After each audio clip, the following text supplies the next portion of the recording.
नमस्कार मंडळी. मराठी भूतांच्या गोष्टी या युट्यूब चॅनलवर आपलं स्वागत. आजच्या आपल्या कथेचा विषय आहे भास.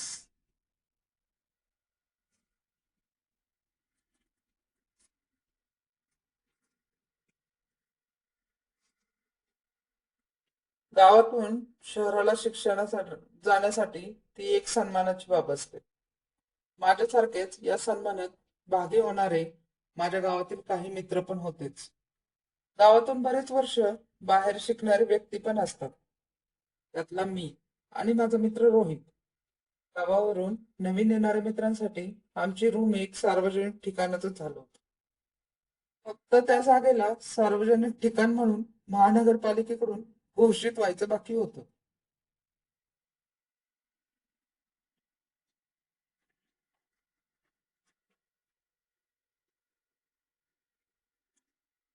जास्त मित्र असणे एक गर्वाची बाब आहे. पण त्यात आनंद असणे म्हणजे झालं तुमचं काम. आनंद हा वयाने 19 वर्षाचा दिसत असला तरी त्याचं डोकं हे 8 वर्ष वयोगटातील होतं. म्हणजे तुम्ही अंदाज लावा तो कसा असेल. प्रत्येक गोष्टीत हे कसं, हे का, यांनी काय केलं तर काय होईल, याला हात लावला तर काय होणार तर नाही ना, इत्यादी इत्यादी.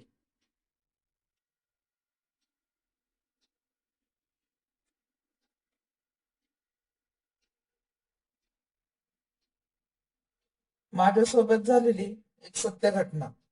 अमरावती शहरातील रूम मध्ये माझा पार्टनर रोहित आणि मी. रात्रीचे जवळपास 10:30 वाजले असतील. आमच्या गप्पा चालू असताना गेटचा आवाज आला. आला वाटतो हा. मी असं वाक्य उच्चारताच रोहितने लगेच झोपेचं सोंग घेतलं. हा झोपला, पण इतक्या लवकर? आनंदने झोपलेल्या रोहितकडे बघून लगेच बोलला.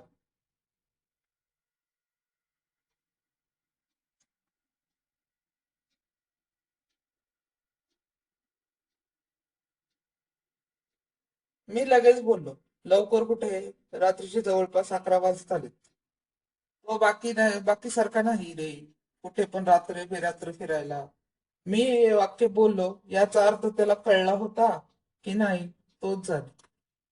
पण त्याने नंतर जो प्रकार केला तो विचित्र असून हास्यास्पद होता. त्याने रोहितला हलवून हलवून उठवलं.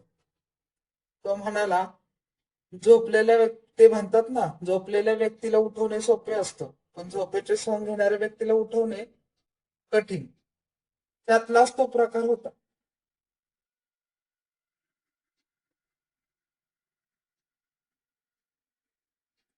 पण त्यात आनंदला विजय मिळाला होता आणि रोहित झोपेतून उठून रागवत त्याला म्हणाला, काय म्हणतो बोल.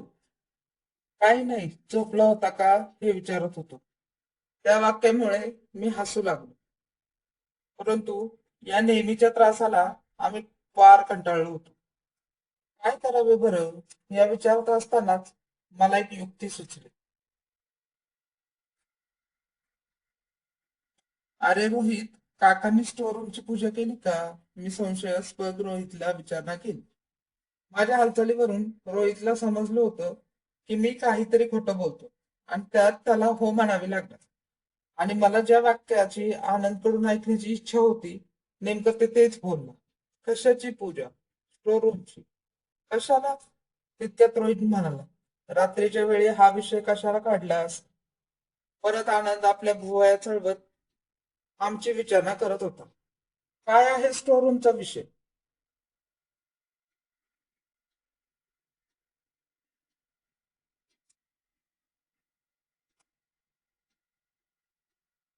रोहित परत मला म्हणाला, सागर राहू दे, रात्रीची वेळ आहे.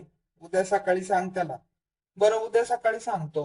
मी हे वाक्य चुकीचे तर नाही बोलतले हे मला आनंद पुढे बोलल्यावर कळले. बरं, उद्या सांग मला. आमचा बेत चुकला की काय असं समजून परत रोहितच म्हणला, बरं जाऊ दे, सकाळी कशाला, आत्ताच सांगून टाक. तसे पण आनंद आता त्याच्या रूमवर गेल्यावर परत सकाळी कशाला येणार आहे.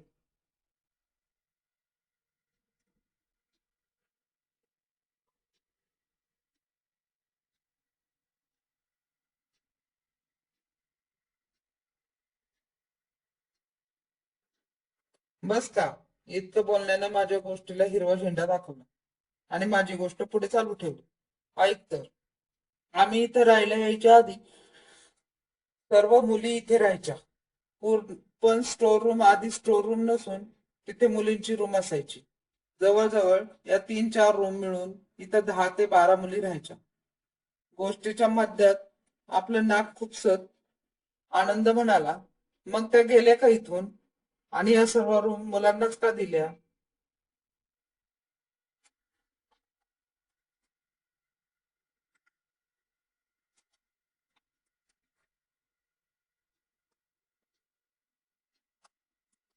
मी त्याच्याकडे रागाने कटाक्ष टाकला व परत स्वतःला त्या गोष्टीत बुडवून भयानक असं वातावरण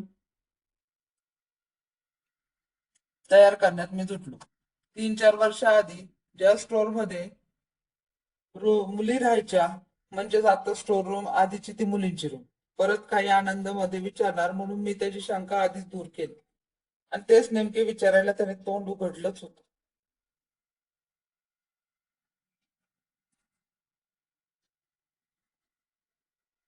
परीक्षेच्या कालावधीत एका मुलीचा अभ्यास न झाल्याने तिने स्वतःला गळफास लावला.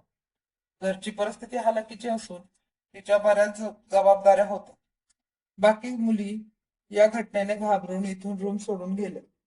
त्यानंतर काकांनी रूमला स्टोर रूम करून टाकलं आणि दरवर्षी काका त्या रूमची पूजा करतात. म्हणजे ज्या दिवशी ही घटना घडली त्या तारखेला याच वर्षी पूजा होऊन 2च दिवस झाले.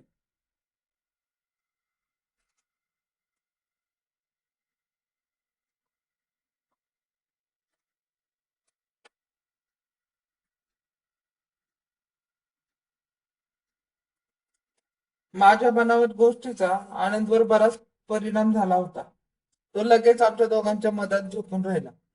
त्या रात्री नंतर परत कधी आमच्या रूमकडे आनंदने फिरकून सुद्धा बघितलं नाही. ती युक्ती कामी आली आमच्या.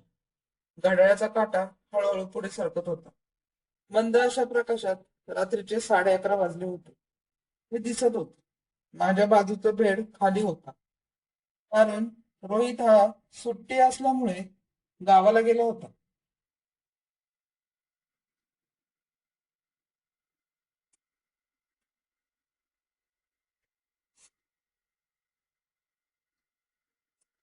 रूम मध्ये फक्त एकटा मी.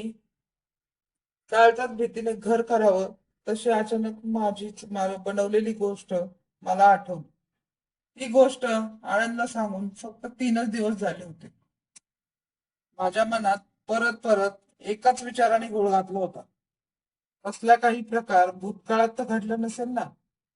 या विचारात असताना अचानक स्टोर रूमचा दरवाजा आतून कोणीतरी हळूच वाजवला.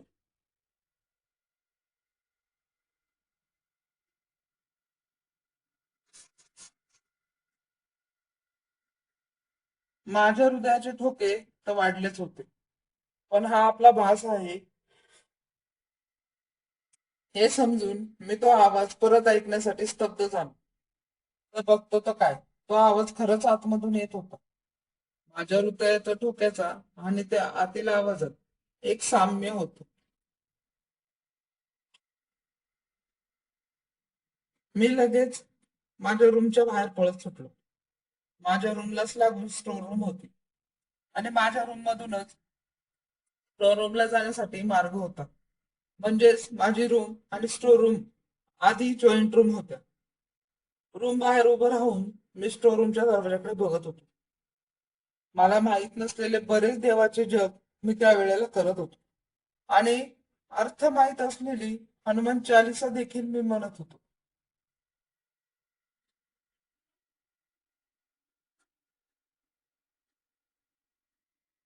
तरी देखील माझी भीती कमी नाही झाल्यामुळे मी शेजारील रूमच्या मुलांना बोलवायला गेलो.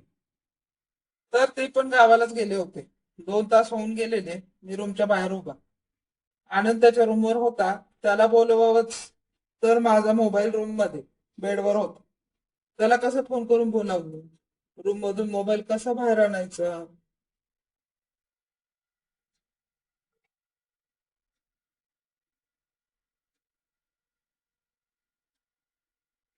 या विचारात मी मनाशी निश्चय केला आणि हळूहळू एक एक पाऊल टाकत मी रूम मध्ये शिरतो. शिरता क्षणी मी लाईट चालू केली. उजेडात मला मोबाईल आणि मोबाईलला मी लगेच दिसलो. मी क्षणाचा पण विलंब न करता मोबाईल पटकन उचलून बाहेर पळालो.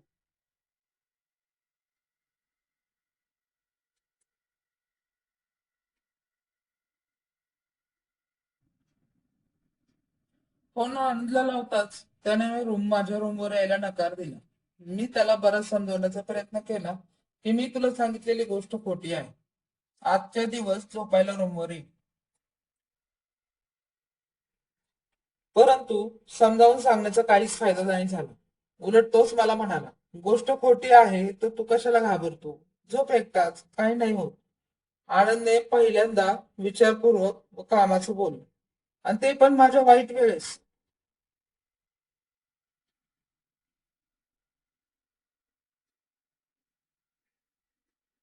रात्रीचे जवळजवळ 3 वाजले होते. मनाचा निश्चय करून आणि भूत आत्मा असा काही प्रकार नसतो असे स्वतःला सांगून देवांचं नाव घेत घेत आता बेडवर जाऊन झोप. रूम मधला लाईट चालू, रूमचा दरवाजा उघडा आणि डोळे उघडे करून लक्ष दरवाजाकडे. म्हणजे काही आवाज झाला की सरळ रूम बाहेर पळत सुटायचं. हे माझं ठरलं होतं. डोळे उघडे आणि तोंडावर देवाचं नाव. हा प्रकार बराच वेळ चालला. अंगावर शहारे आले, डोळे लाल झाले आणि अंगावर चादर घेतल्याने शरीर घामाने भिजले. कधी झोप लागली काही कळलंच नाही. अचानक दचकून उठलो आणि हळूच चादर मधून एक डोळा बाहेर काढून बघितलं. तो बघतो तर काय, फक्त माझा जीवच जायचा बाकी होता. रूम मधला लाईट बंद आणि रूमचा दरवाजा पण बंद. आता बाहेर पडायला जागा शिल्लक नव्हती. डोळ्यावर परत चादर घेऊन देवाचे नाव घेत तिथेच थरथरत झोपलो. डोळा लागतो नि लागतो तर पक्ष्यांचा किलबिलाट. मला जाग आली.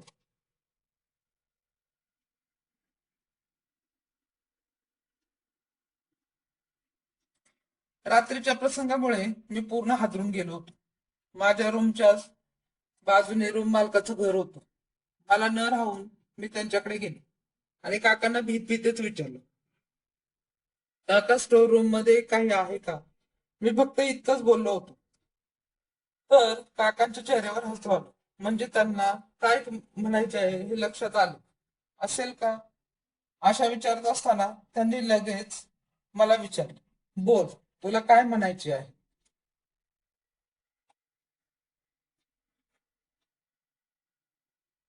काका, अहो काल रात्री स्टोर रूम मधून दार ठोठावण्याचा आवाज ऐकू येत होता.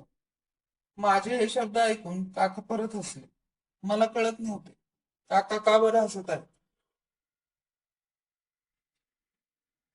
लगेच ते मला हसत हसत म्हणाले की ज्या रूम मध्ये तू राहतो आणि ती स्टोर रूम मध्ये आम्ही आधी राहायचो, त्या रूमला लागूनच जे दुसरं घर आहे ना, ते आमचे नातेवाईक. आमची आधी जॉईंट फॅमिली होती, परंतु काही दिवसांनी आम्ही स्वतःचं घर घेऊन इथे राहायला आलो आणि ते तिथेच राहतात. त्यांच्या घरी एक मुलगी आहे, म्हणजे माझी पुतणी. ती वेडी आहे. तिला वेळाचा झटका आला की ती घरातील भांडी पिकापिक करते व दरवाजा भिंती याला लाथा मारते.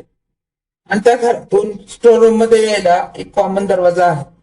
तो आता बंद असतो आणि जो तुला आवाज आलेला तो तिने त्या दरवाजावर आदळलेल्या लाथाने आला होता. अरे, ते कसं आहे, दिवस रात्र तुमचा गोंधळ चालतो ना, त्यामुळे तुम्हाला कधी आवाज ऐकू येत नसेल. परंतु त्या दिवशी तू एकटा आणि शांत होतास तर तुला ऐकू आला.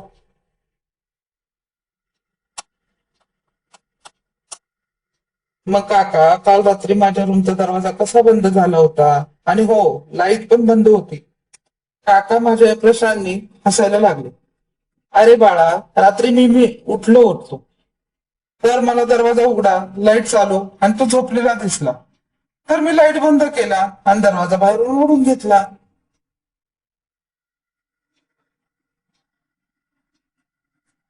धन्यवाद.